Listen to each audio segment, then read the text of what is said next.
Hey everyone, Rich here. Well, the numbers are in for Vancouver. Now, I haven't done a market update since January, if you remember. And in January, I said that I was going to start to do them quarterly rather than monthly. Reason why? Many of you are starting to do them now, and the whole purpose of me doing this was to show you how you could do market updates for your geographical area. However, COVID-19 has come into our lives, and it's made life, let's just say, very uncertain for many of us. And what I'm going to do is, for at least in the next 90 days, I'm committed to going back to monthly market updates so that I can keep you up to date and just give you some insights to what I feel is happening in the marketplace. So first of all, let's have a look at the last 90 days in Vancouver. You can see here, January sales 1571 went to 2150 to 2524. Hey, we were shaping up for a very nice spring market here, weren't we? Now, in all fairness, the first 2 weeks of March were pretty good. And then the sales actually started to die off the last 2 weeks because COVID-19 became a very big deal. And this number would have substantially bigger if it wasn't for that. Look at active listings and months of inventory. You can see we get 8617, 5.5 months of inventory. Remember, 4 to 6 is balance. Below 4 is going to be a seller's market. You can see here we had 91.95, but look what started to happen to our months of inventory. We were moving into a much stronger market. Here we had 96.06, went to 3.8 months of inventory. And of course, at the same time, because we're moving more into a stronger market, you can see that prices are starting to slightly go up. Now, this is January 2019, 2020. Look at this. 1103 went to 1571. We're up by 42%, which was nice to see. Okay, if we move forward and we look at February, 1484 went to 2150. Look, we're up by 44% in terms of the number of sales. You know, you can see prices back in January, because remember, our months of inventory was in buyer market category, was a little bit down, but then look what happened here in February, really starting to balance out. And look at here, March, we had 1727, and look at this, went up to 2524, up by 46%. And of course, look what happened here.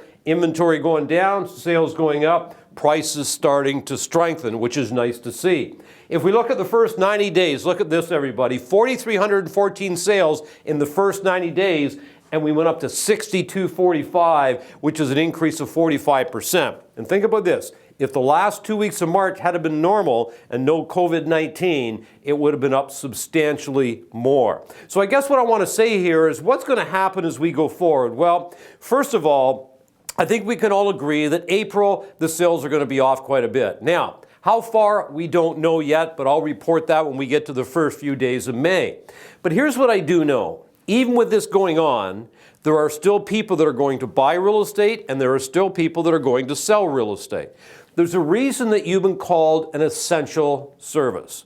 You've been called an essential service because some people just have to sell and some people have to buy, and they need your help. I understand there's a lot of people that don't have to buy, don't have to sell, that are probably going to wait. That's all okay too. But here's my recommendation for you. I would say that every week you need to be looking at your market statistics. Find out how many sales are taking place every week in the geographical area that you work. You know, how many are detached, how many are semi, how many are condo apartments, that sort of thing.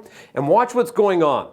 Because here's what's going to happen. People are going to be asking you about the market. Like every time you have a conversation with someone, well, what's going on with the real estate market? Are homes closing? Are they still selling? Are people still listing? And you need to know. This is when people are going to be seeking your advice. Some people are going to say, I've got to sell my home. Should I go on the market? Some people say, I don't have to sell. And this way you've got to have relevant and valuable conversations with people. And the only way you can do that is you got to understand what's going on in your market. How else can we help? Well, if you haven't already, I would subscribe to maybe our Facebook page, which is Official Richard Robbins. We're pushing out as much content as we can right now, any way we possibly can. Instagram, go to Richard L. Robbins. L, by the way, stands for Lawrence, in case you were wondering.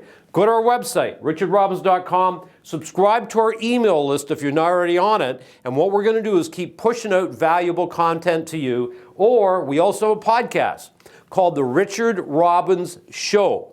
You can look it up on Stitcher, you can look it up in iTunes, or you can find some of the episodes up on our website as well. So subscribe. If you get subscribed, anytime we push anything out or we release a new episode, you'll be the first to know. No matter what is going on, always remember, everybody, at the end of the day, it's still a beautiful life. Make it count.